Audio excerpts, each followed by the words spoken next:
안녕하세요. 헤이즐입니다. 월요일 저녁입니다. 오늘 채팅창 열기가 굉장히 뜨거운데요. 안녕하세요. 오늘 하루 잘 넘기셨나요? 어떻게 보내셨어요? 저는 주말에 조금 잘 쉬었다고 생각을 했는데 월요일은 역시 월요일이더라고요. 오늘 커피를 두 잔이나 마셨습니다. 오늘도 저녁 팟캐스트에 들어와 주셔서 감사합니다. 제가 지금 있는 쪽은 좀 많이 더워져서 에어컨 없이 이제는 못 살겠더라고요. 요새 갑자기 날씨가 확 더워졌죠. 더위 조심하시고 냉방병도 조심하시면서 여름 잘 나시면 좋겠습니다. 저 목소리 밝아 보이나요? 여러분 채팅창이 활발해 가지고 한박 웃음을 짓고 있습니다. 침팬지 월드님 푹 주무셨는데 피곤하시죠? 네, 너무 더워요.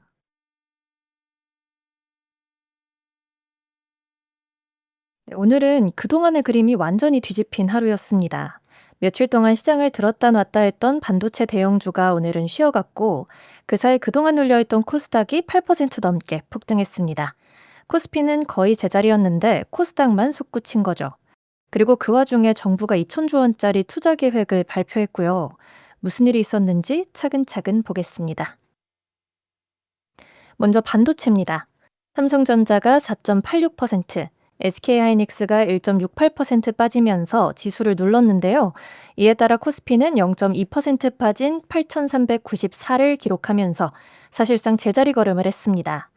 지난주 금요일 미국 반도체 약세와 애플의 메모리 비용 부담 발언이 그대로 이어졌고요. 무엇보다 외국인이 7거래일째 반도체 대형주를 팔고 있어요. 여기에 월말 분기 말이다 보니 글로벌 펀드의 리밸런싱 매물도 겹쳤고요. 환율이 장중 1,540원대 중반까지 오른 것도 외국인 매도를 부추겼습니다. 여기에 오늘은 새 악재도 두 가지 더해졌는데요. 하나는 삼성전자와 SK하이닉스, 마이크론이 미국에서 디램 가격 담합 의혹으로 집단 소송에 직면했다는 소식이었습니다. 다른 하나는 중국의 메모리 업체인 창신메모리가 텐센트와 30억 달러 규모 서버 디램 공급 계약을 맺었다는 소식이었고요. 둘 다 표면적으론 부담스러운 뉴스죠. 다만 담합 소송은 과거 판례상 원고가 입증할 부담이 크다는 평가가 나오고 있어서 삼성전자나 하이닉스에게 아주 치명적인 악재는 아니라고 하고요. 창신메모리도 고성능 디램이나 HBM에선 하이닉스나 삼성전자와 비교하면 기술 격차가 여전하다는 게 중론입니다. 그러니까 중국 내수나 범용 메모리 쪽에서는 창신 메모리가 매출을 기록할 수 있겠지만 삼성 하이닉스 프리미엄의 핵심을 흔드는 건 아니라는 거죠.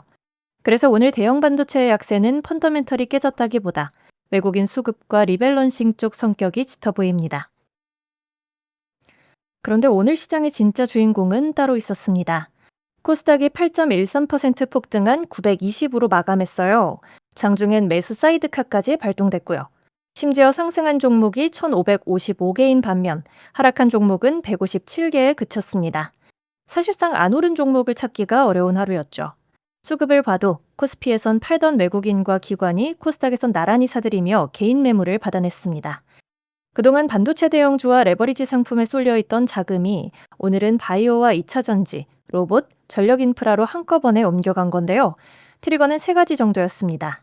먼저 오후 2시 정부의 메가 프로젝트 발표가 있었고요. 여기에 그동안 워낙 많이 빠지다 보니 기술적 반등세가 있기도 했습니다. 여기에 국민성장펀드 자금이 들어올 거란 기대까지 올라왔습니다. 이 세 가지 요소가 상당한 강세로 이어졌습니다. 지난주에 미국 시장 같은 경우에도 비싸진 주도주에서 자금이 빠져나와서 소외됐던 영역으로 이동하는 순환매 흐름이 나타나고 있다고 말씀드렸는데요. 오늘 한국 역시 정부 정책이라는 촉매를 만나 비슷한 흐름이 나타났습니다. 그럼 그 방아쇠가 된 2천조 원, 지난주부터 시장이 기다려온 그 발표의 실체를 보겠습니다. 일단 핵심은 반도체에 800조 원이 들어간다는 건데요. 서남권에 메모리 공장 4개를 새로 짓는데 삼성과 SK하이닉스가 2개씩 맡고요. 충청권은 81조 원을 들여 HBM 패키징 라인을 깝니다. 더 눈여겨볼 만한 대목은 시기인데요. 공장 완공을 대폭 앞당겨서 SK하이닉스는 12년, 삼성전자는 7년을 단축하고 5년 안에 디램 생산 능력을 2배로 늘린다는 계획이에요. 다음으로 AI 데이터 센터인데 2029년까지 550조 원을 투자하고 2035년까지 규모를 2배 이상으로 키울 계획이라고 합니다.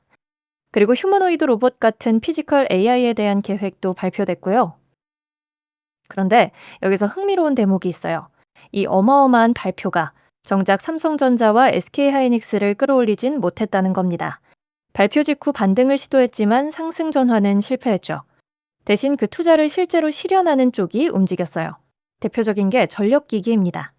AI 데이터 센터는 결국 막대한 전력 인프라 투자라는 인식이 퍼지면서 두산 에너빌리티가 8.5%, LS 일렉트릭이 10% 넘게 올랐고요. 마침 미국이 대형 변압기 관세를 25%에서 15%로 낮춘다는 소식까지 더해졌습니다. 건설도 마찬가지였어요. 반도체 클러스터를 짓는다니 현대건설, 삼성 E&A가 강세였고 호남에 투자가 몰린다는 기대에 금호건설, 남아토건은 상한가로 갔습니다. 시장이 메모리 가격 사이클보다 국내 건설 전력 투자에 더 또렷하게 베팅한 셈이죠. 다만 2천조는 어디까지나 청사진이고 구체적으로 언제 얼마가 집행되는지는 아직 안개 속이라는 점, 그리고 호남 테마 중엔 실제 수주가 확인되지 않은 종목도 많다는 점은 같이 새겨둘 필요가 있겠습니다. 코스닥 폭등에는 2차 전지와 바이오도 일조했습니다. 2차 전지에선 LG 에너지 솔루션이 20% 넘게 뛰었고 삼성 SDI와 에코프로도 큰 폭으로 올랐어요. 2차 전지의 경우에는 투자 논리 자체가 바뀐 흐름이 깔려 있는데요. 그동안 2차 전지는 전기차 수요가 관건이었는데 이제는 AI 데이터 센터에 필요한 ESS, 그러니까 에너지 저장 장치와 전력망 수요가 더 빠르게 부각되고 있어요. 마침 유럽 전기차 시장이 한국산 배터리를 많이 싣고 살아나고 있고 하반기엔 흑자 전환이 가능하다는 기대까지 더해졌습니다. 바이오도 강세를 보였는데요. 삼성 바이오로직스가 7.8%, 한미약품이 17% 가까이 올랐고 리가켄 바이오는 ADC 플랫폼에 국민 성장펀드 투자 기대가 겹치며 14% 상승했습니다. 이 바이오 강세는 지난주 미국에서 헬스케어로 돈이 몰린 흐름이 한국으로 건너온 면이 있어요. 거기에 그동안 많이 놀렸던 종목들이라 반등 탄력도 컸고요. 오늘 하루는 결국 반도체가 쉬어가는 사이 정부의 2천조 청사진이 그동안 눌려있던 코스닥과 2차 전지, 바이오, 전력으로 자금을 번지게 한 날이었다고 정리할 수 있겠습니다. 지난주 미국에서 봤던 비싼 주도주에서 소외됐던 곳으로의 회전이 한국에선 정책을 만나 훨씬 더 세게 터진 셈이죠. 다만 염두에 둘 게 있는데요. 오늘 상승의 상당 부분은 그동안 많이 빠진 데 대한 기술적 반등, 그리고 정책 기대에 기대고 있다는 점입니다. 외국인은 여전히 반도체를 7거래일째 팔고 있고 환율도 높은 수준이고요. 그래서 오늘의 순환매가 하루짜리 반등에 그치느냐 아니면 진짜 수급 분산으로 이어지느냐는 결국 외국인 매도가 잦아드는지, 그리고 이번 주 미국 고용 지표가 달러를 어디로 끌고 가는지에 달려있다고 보입니다. 네, 한국장 정리는 여기까지 하겠습니다. 이제 잠깐 숨 한번 고르고 벨리 스페이스 타입으로 넘어가 볼게요. 오늘 제 목소리가 기분이 좋아 보인다는 댓글이 많네요. 제가 그래 보이나요? 오늘 채팅창이 되게 활발하고 그래서 그런가 봐요. 그리고 제가 저번 주 금요일 저녁 팟캐스트를 못 했어서 괜히 여러분 모두 더 반갑게 느껴지는 것 같습니다. 다들 주말 잘 보내셨나요?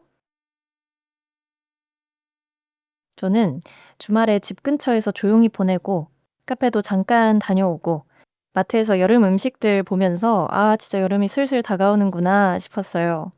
제가 과일을 진짜 좋아해서 큰맘 먹고 마트에서 수박을 샀는데 초파리가 나와서 살짝 후회를 했습니다. 아 낚시 갔다 오셨죠? 아이고 많이 더우셨겠다. 그죠?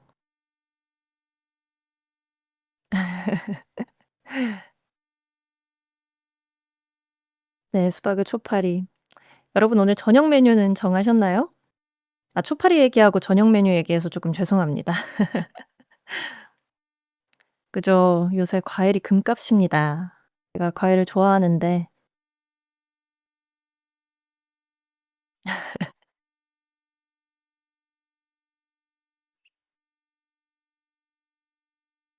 무지 타셨어요? 괜찮습니다. 아 해리포터님 안녕하세요. 처음 뵙네요.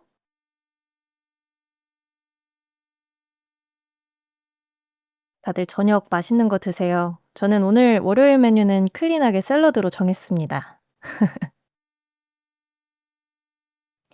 퇴근길 벨리 스페이스 다이브 한번 시작해 볼게요.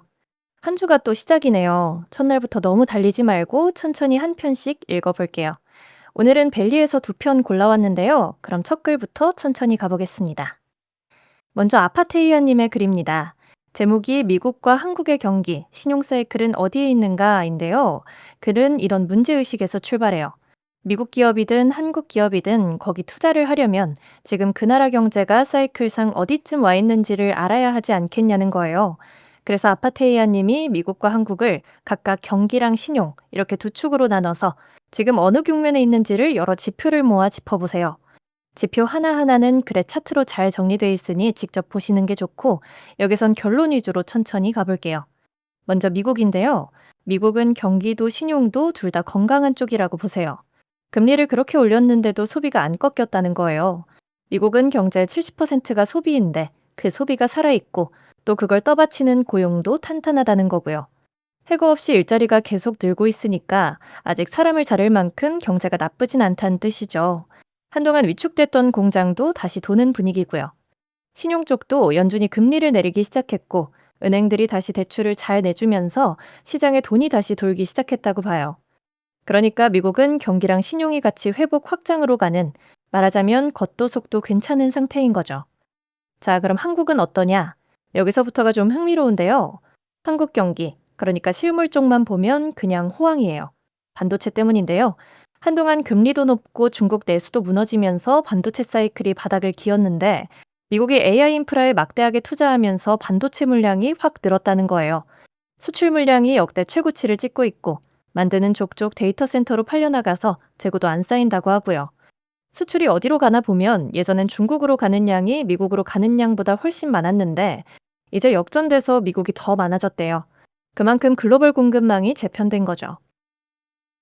수출도 늘고 설비 투자도 늘면서 아파테이아님 표현으로는 완벽한 골든 크로스가 난 호황 국면이라고 봐요. 여기까지 들으면 수출도 잘 되고 반도체도 역대급이고 그럼 한국 경제 좋은 거 아니야? 싶잖아요. 근데 신용 쪽을 보면 그림이 정반대라는 거예요. 한국의 신용 사이클은 아파테이아 님이 보기엔 아주 강력한 수축기, 그러니까 위기에 가깝대요. 이게 무슨 얘기냐면요. 저금리 시절에 다들 부동산은 안 떨어진다는 믿음으로 빚을 내서 집을 샀잖아요. 그런데 금리가 확 올라서 오래 유지되니까 그 빚이 이자 폭탄으로 돌아온 거예요. 그러면서 가계 연체율이 계속 오르고 있고요. 더 문제는 빚의 절대 규모가 너무 커졌다는 건데요. 주택담보대출이 920조 원을 넘겨서 사상 최대인데 이 정도로 덩치가 커지면 금리를 좀 내려준다고 막을 수 있는 수준이 아니라는 거예요. 빚을 줄여야 하는데 그러지도 못하고 빠져버린 아파테이아님 말로는 디레버리징의 늪이라는 거죠. 부동산 쪽도 저금리 때 빚내서 개발하던 게 금리가 오르고 자금 시장이 얼어붙으면서 돈줄이 막혔고 현장에 돈이 안 도니까 하청업체들 어음부도율이 확 뛰었다고 하고요. 그래서 아파테이아님이 내리는 결론이 이거예요. 미국은 경기도 신용도 둘 다 튼튼한데 한국은 수출이나 GDP 같은 겉으로 보이는 큰 숫자는 좋아 보여도 그 안에 내수랑 신용 기반은 무너지고 있다는 거죠. 한쪽 면만 보면 안 되는 겉과 속이 따로 노는 장세라는 이야기입니다. 지표가 워낙 많아서 차트로 같이 보시면 더 와닿을 것 같고요. 두 나라를 경기랑 신용으로 갈라서 보니까 그림이 확 정리되는 게 읽으면서 흥미로웠습니다. 두 번째는 마르코님의 글입니다. 제목이 역사적 사례로 살펴보는 미국 중간선거와 증시 영향인데요. 올해 11월에 미국 중간선거가 있잖아요. 이 글은 그 중간선거가 역사적으로 증시랑 어떻게 엮여왔는지를 쭉 짚는 글이에요.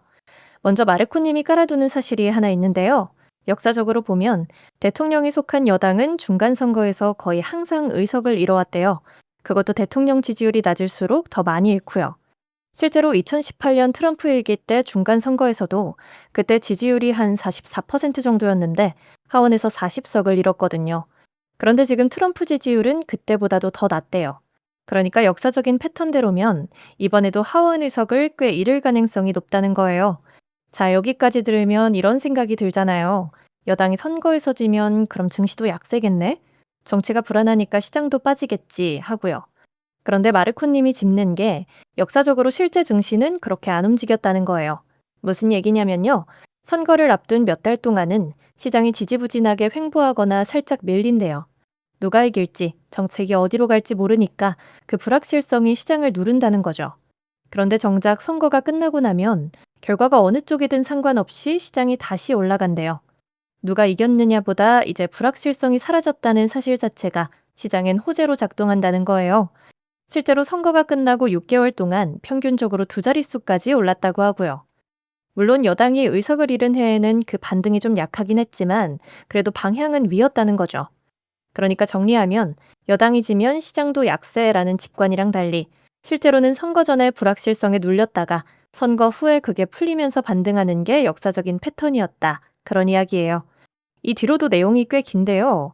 마르코님이 레이건 2기, 부시 2기 같은 과거 사례를 하나하나 자세히 뜯어보고 이번 2026년 선거는 어떤 시나리오들이 가능한지도 경우의 수를 나눠서 정리하시거든요. 거기서부터는 직접 읽어보시는 게 좋을 것 같아요. 다만 마르코님이 글 끝에서 짚는 한 문장이 인상적인데요. 중간 선거해의 변동성에 놀라 시장을 떠난 투자자가 그대로 머문 투자자보다 더 나쁜 결과를 받았다는 거예요. 결국 시장은 선거 결과 그 자체보다 예상과 얼마나 다른가에 반응하는 거고 변동성이 무섭다고 도망친 사람이 오히려 더 손해를 봤다는 거죠. 이 글도 정말 차근차근 잘 정리된 글이라 다들 한번 읽어보시면 좋을 것 같습니다. 자, 오늘 벨리 스페이스 다이브는 여기까지입니다. 월요일 저녁 방송 함께 해주셔서 감사합니다. 퇴근길에 들으신 분들이나 집에서 편하게 들어두신 분들, 사무실에서 조용히 들으신 분들 모두 반가웠습니다. 저 다이어트 하는 게 아니라 요새 건강을 좀 챙기고 있어서 억지로라도 야채를 좀 먹고 있습니다.